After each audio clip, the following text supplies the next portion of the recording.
In just the last few episodes of House of the Dragon, we've already seen a prince and a dragon fall. But this isn't just war. It's a 300-year-old trap. Every generation, someone gets handed a throne made of melted swords. And somewhere down the line, that throne finds a way to kill them too. You've got white hair, purple eyes, and the closest thing to a superpower Westeros has ever seen. And none of that saves you. Not once, not for 3 centuries, not for a single generation of this family. Let's go through every single one in order and watch the pattern get worse every single time. Quick note before we start. Some of the deaths in the back half of this video come straight from George R.R. Martin's book Fireblood and haven't aired on the show yet. If you're strictly show only and want to stay unspoiled past where season 3 currently is, this is your warning. Aegon the Conqueror himself actually got the easy version.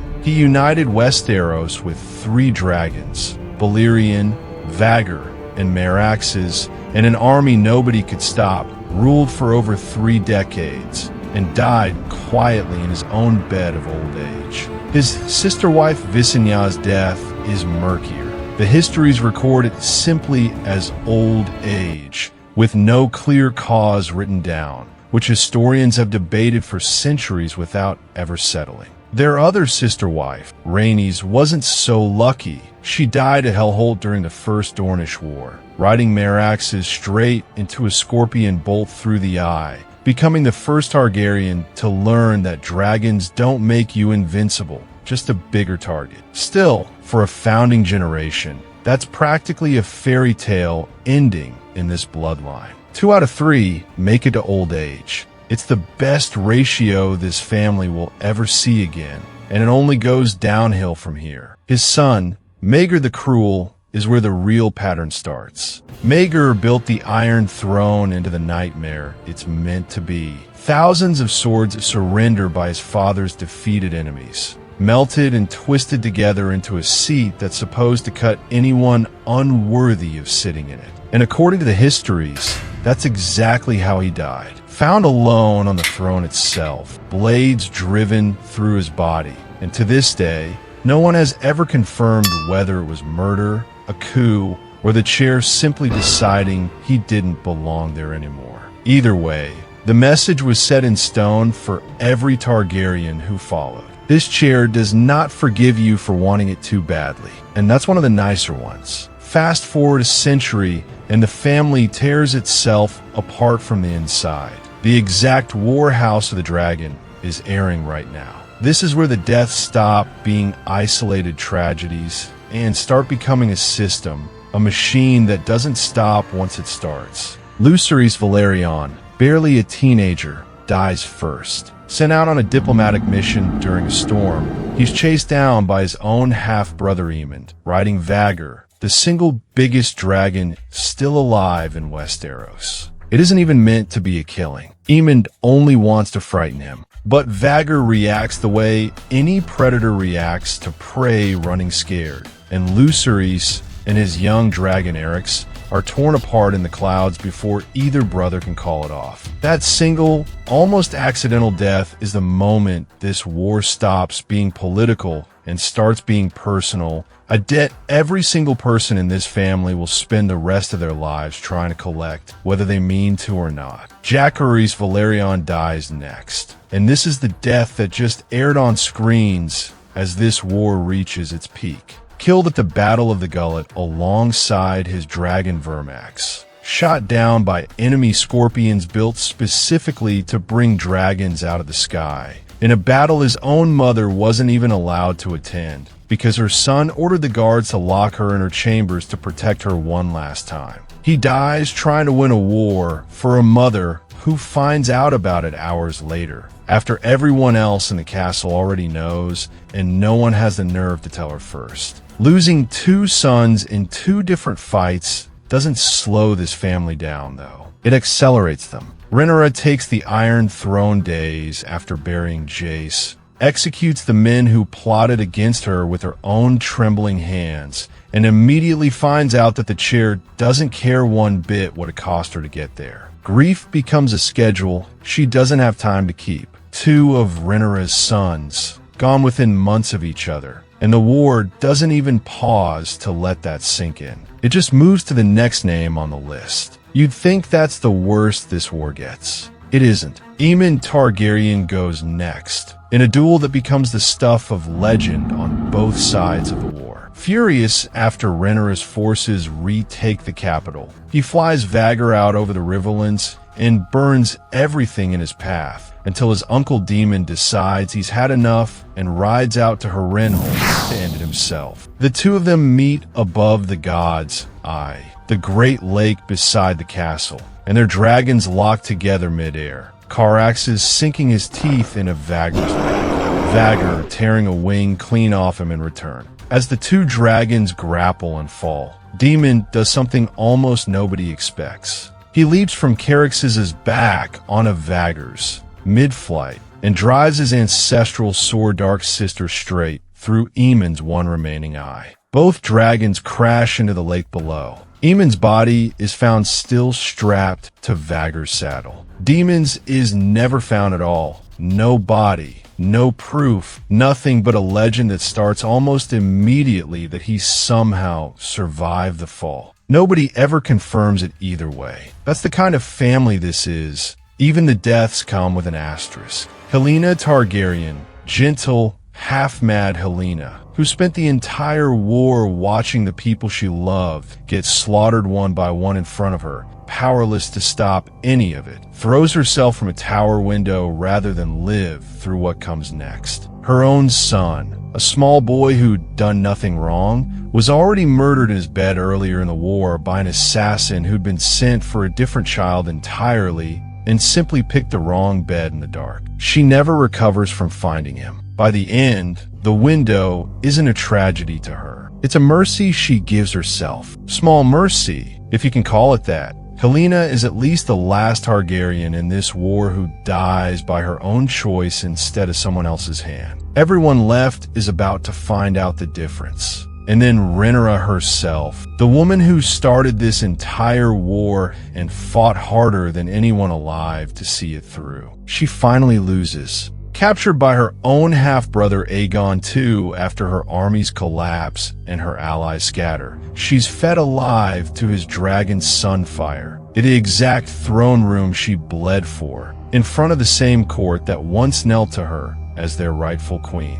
The chair she wanted this badly never did forgive her for it. The Dance of the Dragons ends with the woman who names it dying as a spectacle, not a footnote. Aegon II doesn't get to enjoy the win for long, either. Poisoned in his own bed not long after. Most historians believe on Rhaenyra's orders, arranged before her own death and carried out after it, so that even from the grave she got the last word. He dies gasping and alone, having won a war that left him ruling a kingdom too broken, too poor, and too resentful to actually let him govern it. Turns out the throne kept its word with him too. That's not exactly the victory lap he was promised. By the time the smoke clears, the family that started this war with 5 living dragons ends it with barely any left at all. The Iron Throne passes to a child, Aegon III, who grows up so traumatized by watching dragons devour people he loves that history remembers him as Aegon the Dragonbane, a Targaryen king who spent his entire reign afraid of the one thing his family is famous for. The pattern doesn't stop with the dance. It just goes quiet for a while, waiting for the next fool brave enough to test it. A century later, Baelor Breakspear, heir to the Iron Throne, and by most accounts the most beloved prince the family ever produced, dies defending a Hedge Knight's honor at the Ashford tourney in a judicial combat known as a Trial of 7. He fights on behalf of Ser Duncan the Tall, a nobody knight who struck Prince Aerion Targaryen in public after Aerion assaulted a young puppeteer, a crime punishable by the loss of a hand for laying hands on royal blood, whatever the reason. Baelor stands as one of Duncan's 7 champions against his own family's chosen fighters. to see justice done fairly rather than let a prince's name protect him. In the chaos of the fight, his own brother Maegor swings his mace at an opponent and catches Baelor square in the back of the head instead. Nobody realizes how bad it is until the fight ends and someone goes to lift his helm, and the back of his skull comes away with it. He dies on the spot, in a stranger's arms, killed by his own blood while trying to protect someone who wasn't. Maegor spends the rest of his life carrying the weight of a brother he never meant to kill. The one Targaryen in 300 years who dies trying to do the right thing, and the throne still finds a way to collect. That's the pattern in a single sentence. Decades after that, Aerys Targaryen, nicknamed Brightflame, becomes convinced that dragon blood alone isn't enough to make him a true dragon. So he does the only thing a man that Fargon would do. He drinks a full cup of wildfire, believing it will transform him into the creature his family claims descent from. It doesn't transform him into anything. It burns him alive from the inside out, in agony, in front of witnesses who watched a man kill himself chasing a bedtime story his own family had been telling for 300 years. The pattern isn't slowing down. It's speeding up, and it's about to run out of family left to spend. 2 generations later, the family that once ruled every inch of Westeros is down to its final king, and he's the worst one yet. Aerys, too, remembered by everyone who survived him as the Mad King, spent his final days plotting to burn his own capital to the ground with hoarded stores of wildfire rather than let it fall to rebels. His own Kingsguard, a young knight named Jaime Lannister, is the one who stops him, driving a blade through the king's throat from behind and leaving his body on the very steps of the Iron Throne he'd spent years terrorizing his own kingdom to protect. Jaime carries the nickname Kingslayer for the rest of his life for it. Nobody who actually knew Aerys ever called it murder. His son, Rhaegar Targaryen, the Golden Prince everyone expected to save this family's reputation, dies the same year at a river called the Trident in single combat against Robert Baratheon, the man whose betrothed he'd taken. One blow from Robert's warhammer crushes clean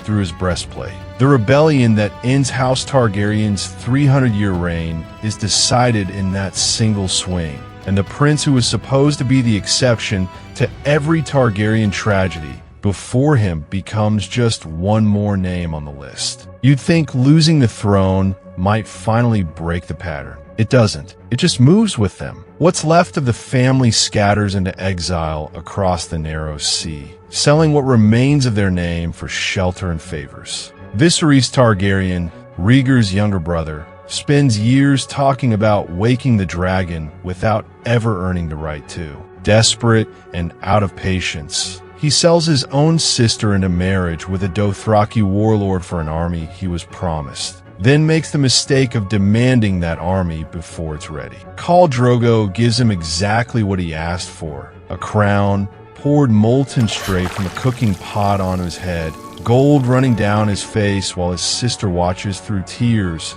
and does nothing to stop it, because there's nothing left in her that wants to. He dies without a single Targaryen ally left in the world to mourn him, the so-called Beggar King, ending exactly the way he lived, all threat, no dragon. That sister, Daenerys, loses more before she gains anything. Her unborn son, Rhaegar, dies in the womb through blood magic she herself unknowingly agrees to, cursed and stillborn, described by the witch who kills him as already twisted and scaled and dead long before he'd have drawn a single breath. One more Targaryen who never gets the chance to find out what kind of person he might have become. And Daenerys herself spends years after that surviving fire, betrayal, slavery, and the deaths of nearly everyone she loves, only to eventually take the exact same throne that killed every single ancestor before her. She burns an entire city to secure it, believing conquest and justice are the same thing if you want it badly enough. They aren't. And the man who loves her, Jon Snow, her own nephew by blood, is the one who ends her, a blade to the chest in the same throne room, where Aegon II once fed her ancestor to a dragon centuries earlier in the same city, chasing the exact same chair for the exact same reasons. The chair got her too.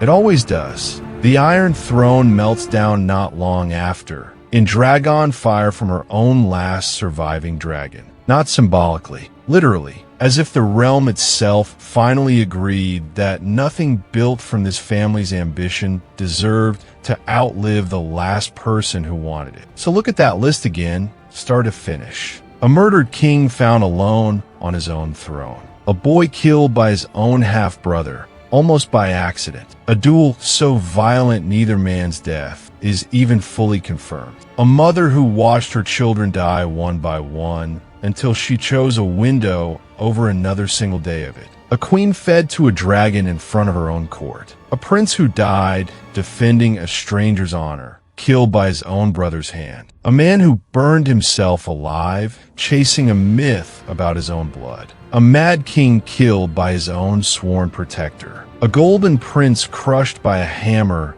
at a river crossing. A man crowned in molten gold by people who never respected him for a second. An unborn child cursed before he ever drew breath. And a woman who became exactly the thing she swore out loud she'd never become, killed by the one person who loved her most. Not one of them died of old age in a war they started. Not one of them got to enjoy what they won for longer than a season's worth of time. And right now, this week, on screens all over the world, the exact same machine is running again. A new generation, watching new bodies pile up, insisting to themselves that this time it'll be different. It never is. And that's not bad luck. That's not even a curse. Not really. Not in the magical sense this family always wanted it to be, something they could blame on blood or prophecy instead of themselves. It's simpler and colder than that. Every single one of them believed the throne was the reward waiting at the end of all that suffering. Every single one of them found out,